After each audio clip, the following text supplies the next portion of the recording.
fellow human beings, Power Gamer here, and a new year is upon us. And you know what that means? People have started their New Year's resolutions. And you know what that means? People have given up on their New Year's resolutions. For most people, it's to exercise more, but I tried that and Keep your back straight. Let your lower back fall so your knees don't go too far forward.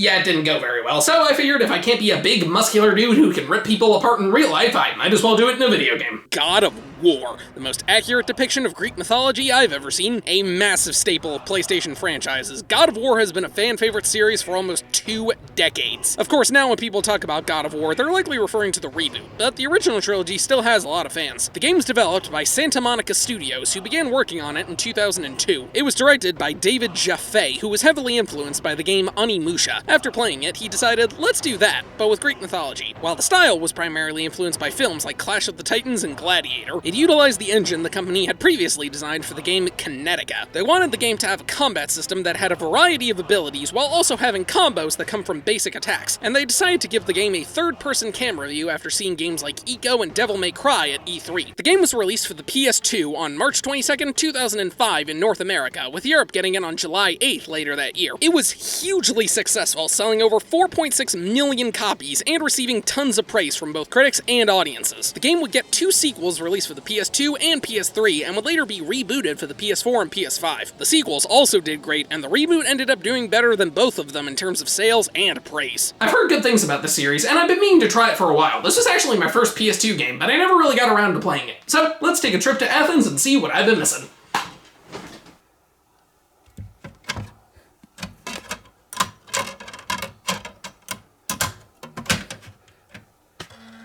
The game opens with the main character jumping off a mountain. Short game!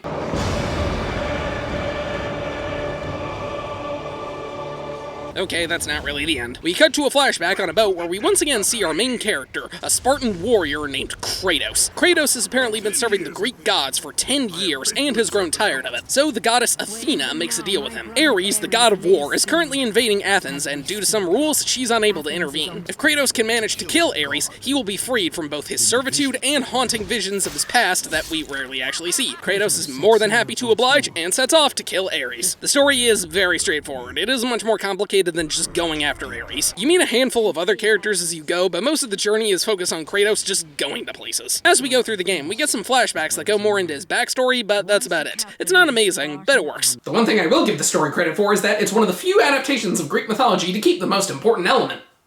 The Greek gods were absolute douchebags. The game looks alright for the time of its release. It's not one of the best looking PS2 games I've seen, but it's fine enough. And character animations are incredibly simple. There isn't much movement when someone's talking, but thankfully the voice acting is really good. The music is this grand orchestral score that ramps up the more action that happens on screen, and it's amazing. The game is a hack and slash where you fend off waves of enemies. Kratos' primary weapon is the Blades of Chaos, 2 small blades that can extend themselves, allowing you to hit enemies from further away. You can use both light and heavy attacks and do combos depending on your button input. You can also block, jump, and do this charge attack. The camera is static the entire time, so the right stick lets you do this dodge roll, which is great for avoiding attacks. 80% of the game is combat. The basic enemies are pretty generic, but the stronger ones are various monsters in the Greek pantheon, like minotaurs, gorgons, and cyclopses. When an enemy is close to dying, a circle will appear over their head. If you then press the circle button while next to them, you can do a finishing move, which instantly kills them. For basic enemies, you just need to hit one button, but the stronger ones require a specific input. Minotaurs, you just need to mash the circle button as fast as possible. Gorgons, you have to rotate the left stick in the correct motions. And Cyclopses require quick time events. The only downside is that you have to be super close to the enemy to pull it off, and about 25% of the time, it just doesn't work. Well, you mostly use the Blades of Chaos. You unlock more abilities as you go. Much like Zelda, you can activate special powers with the use of a magic meter. There's Poseidon's Rage, which causes a storm of lightning. Medusa's Gaze, where you use Medusa's head to turn enemies to stone. Zeus's Fury, which lets you throw lightning bolts. And Hades' Army, where you summon an army of shadowy demons to swarm enemies. There's even an extra weapon called the Sword of Artemis. It's faster and stronger than the Blades of Chaos, but it has less range, so it's more useful when you're fighting less enemies. Almost everything in the game, from killing enemies to opening chests to smashing objects, gives you orbs. It's not clear exactly what they are, they're just orbs. And they do different things depending on the color. Green orbs restore your health, blue orbs restore your magic, and red orbs add to your power meter. You can use the red orbs to upgrade your abilities, making them stronger and give you new combos and techniques. Red orbs are by far the most common, but blue and green ones will occasionally come from enemies. They're mostly found in chests though, and many of them will alternate, so you have to choose whether you want health or magic. And I find it amusing that despite Kratos being strong enough to literally rip a person apart,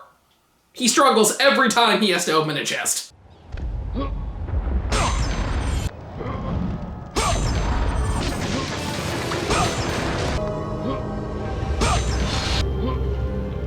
Each ability requires a different amount of orbs, and after a while, they max out. You're probably not going to max out all of them, so you want to think about what you upgrade. And despite upgrading the Blades of Chaos and getting a plethora of new combos, I mostly just stuck to the basic of square, square, triangle, since that's pretty effective against almost everything. But you definitely want to upgrade the Blades of Chaos at least once, because doing so gives you the strongest ability in the game, the Wrath of the Gods. After scoring enough hits to fill this meter, you can press both of the joysticks in to surround Kratos with lightning energy. This makes him both faster and stronger, and you can easily kill almost anything with just a few hits. It only lasts a short period of time, but it is tons of fun to use. When you're not fighting enemies, you're solving puzzles, and they're incredibly basic. Pulling levers, smashing walls, climbing ladders, standard video game affairs. The most unique thing are these giant crossbows where you have to pull back the joystick and then push it forward. Levels are mostly linear, so there isn't much exploring to do aside from a couple branching paths. The only collectibles in the game are Gorgon eyes and Phoenix feathers, which you find inside chests. When you collect 6 of them, you can increase your maximum health with the eyes and maximum magic with the feathers. There's also these Muse keys, but I have no idea what they actually do. There's also a handful of platforming sections and parts where you have to balance on narrow beams. They're not that great though, since this game's controls were clearly not designed for platforming. You do have a double jump, but it feels like they added that because many of these sequences would be impossible without it. Sometimes you even have to climb on walls and ropes while fending off enemies. With these you can do a quick jab, a long swing, or a grab attack which kills enemies instantly. The annoying thing about these parts though is that if an enemy grabs onto you, you have to shake them off by flicking the joystick back and forth, and sometimes this can happen repeatedly in quick succession, which is not very fun on the palms.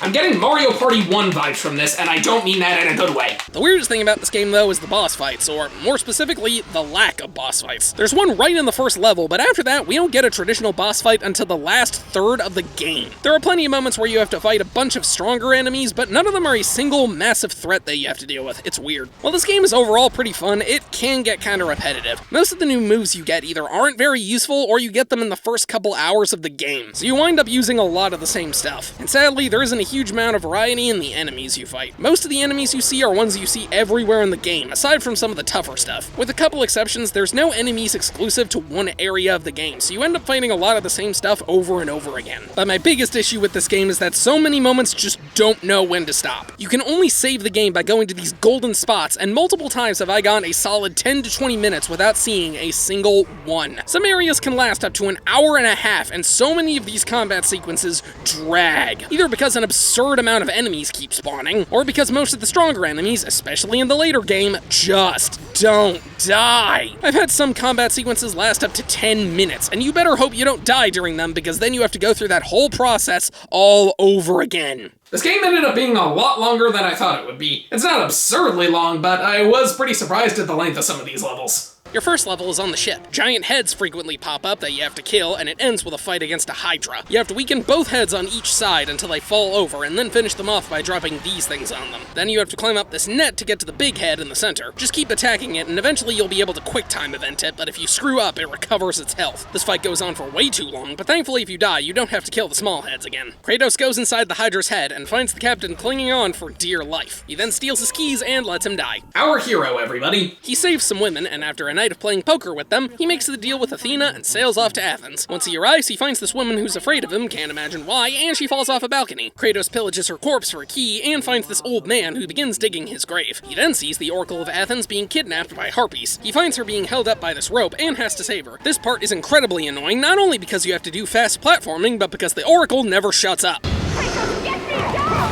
What are you doing? I'm up here! What are you doing? I'm up here! Kratos, get me down! Kratos, find a way up! You have to get to me!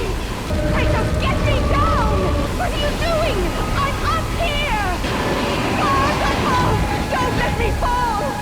Once Kratos saves her, she looks into his soul and we get a flashback. Kratos was once a captain in the Spartan army that was feared by all except his wife. And that's about it. That really accomplished a lot. The Oracle tells Kratos the only way to kill a god is with Pandora's box, which lies inside a temple found in the Desert of Lost Souls. Kratos makes his way through the desert and has to kill 3 sirens to gain access to this building. These things are quite irritating because they move really fast and have minotaurs guarding them. Plus, if you die, you have to start all over. Athena tells Kratos the Temple of Pandora has been chained to the Titan Kronos, who was forced to wander the desert by Zeus. Kratos goes inside the building and uses these horns to pull a Moses and part the red sand and summon Kronos. He climbs for 3 days before finally reaching the inside of the temple. You have to complete 3 challenges inside these 3 inner rings. First is the challenge of Atlas. You have to clear out this room and find 2 shields by climbing up this chamber and going down in this hole. This leads to one of the worst things in the game. You have to kill hundreds, possibly thousands of enemies as this wall comes moving towards you, and if it crushes you, you die. You have to fight absolutely perfectly to kill the enemies in time, and it took me a solid 20 minutes to get through this. It was so bad, my thumb actually started to hurt from mashing the buttons. After going through this room of buzzsaws and climbing this wall, you find the handle of Atlas. Go back down and use the handle to find the son of the temple's architect's grave. You then promptly rip off his head and use it as a key. Go down here and we get another flashback where we learn that Kratos was about to die in a fight against a bunch of barbarians, but made a promise to Ares that if he was saved, he would become a servant to the gods. And then we just cut back from it. Seems like you left out some information. Now we can move to Ring 2, the challenge of Poseidon. Fight off some hellhounds and move this guy in a cage up a slope while fighting off enemies so he can be used as a sacrifice. Thanks to that, we can grab the trident of Poseidon that lets us breathe underwater, and now we can swim. This leads to another really annoying part where you have to swim away from these moving walls. The amount of time in between them is stupidly strict, and you have to get it perfectly. After that, you have to escape this room with rising platforms, which brings us to the final ring, the challenge of Hades. You swim down here and wind up in this room where a bunch of centaurs show up. You have to kill 4 of them inside these 2 circles so you can open a door which leads to this maze. Screw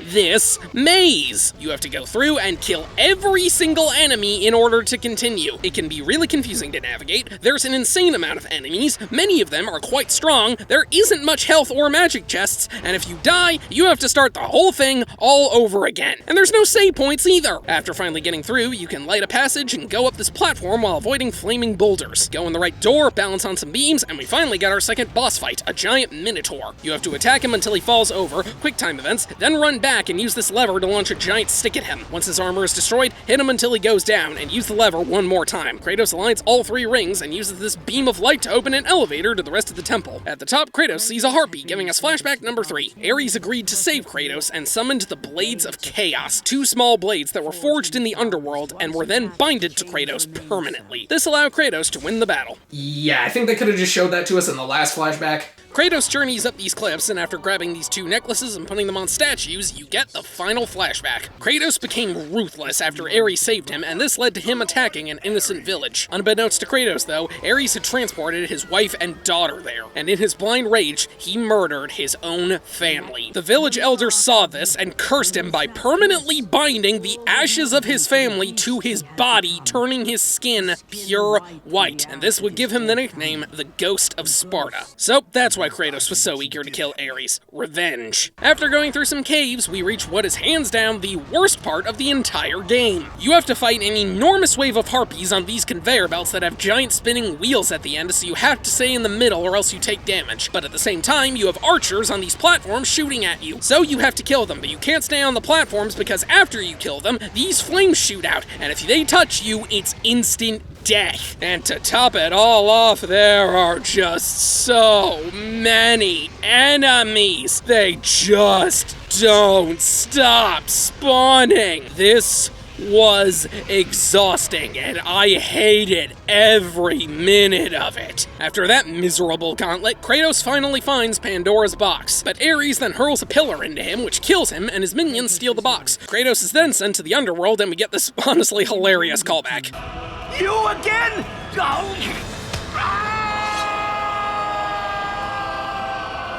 You have to fight a bunch of enemies, balance on these spinning wheels, do a bunch of platforming, and climb up these 2 rotating cylinders where if you even slightly touch one of the spikes, you fall all the way back down to the bottom. Did I mention this game can be really annoying? Kratos makes it out of the underworld with the help of the gravedigger from earlier and finally confronts Ares. He opens Pandora's box to grow massive, and we have made it to the final boss. This fight is insanely hard. Ares has tons of attacks, from smashing a giant hammer to spraying fire to launching these spikes on his back to jumping up in the air and shooting fireballs. Thing is, he moves so freaking fast and will interrupt your combos 90% of the time. There's no special way to kill him. You just need to hit him a couple times, run away, and use the block button as much as possible. Once he's almost dead, you have to finish him by mashing the circle button and QuickTime events. Think you're done, right? Nope, Ares traps Kratos in his mind, where he, and by extension you, have to save his family from a horde of clones of himself. You do, but Ares kills them anyway. Kratos returns and grabs the sword, leading to a duel. Oh my god, this game is still going! This part sucks. It just sucks. All you can do is use the sword to hit him, and with every hit between you two, these sword meters go up or down. You have to make it so yours is full and his is empty. So that means you lose progress with every hit you take, and he can block your attacks really easily. The only way to get a good amount of damage in is these parts where you have to mash the circle button. It took ages, but I finally got it. Once you take him down, Ares says he wanted to make Kratos the perfect warrior, Kratos says he succeeded, and finally kills him. But this doesn't make his visions go away, so he jumps off the mountain. Remember that? He's saved by the gods, however, and ascends to Olympus, where he becomes the new god of war. And the game finally ends. Beating the game unlocks God mode, which is the hardest difficulty. No thanks.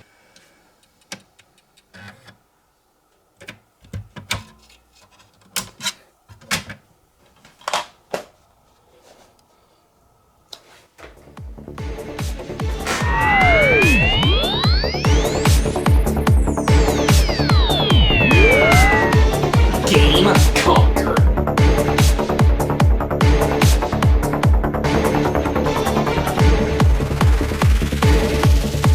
God of War is a good game. Overall, I'd say I enjoyed playing it, but it goes on a bit too long and has some moments that are just really frustrating. It feels like most of the developers wanted to make something really fun, but there was one person in there who just felt like pissing people off. I am glad I finally decided to play this game, and I would like to check out the rest of the games in the series, but I don't see that happening for a while. It's possible I just wasn't in the right headspace for this game right now, and I might enjoy it more in the future after a revisit. But who can say for sure? Either way, I liked it, but I didn't love it. But hey, now that I finally beat this game, I feel like I can do anything, including actually stick to my New Year's resolution. Fantastic. Okay.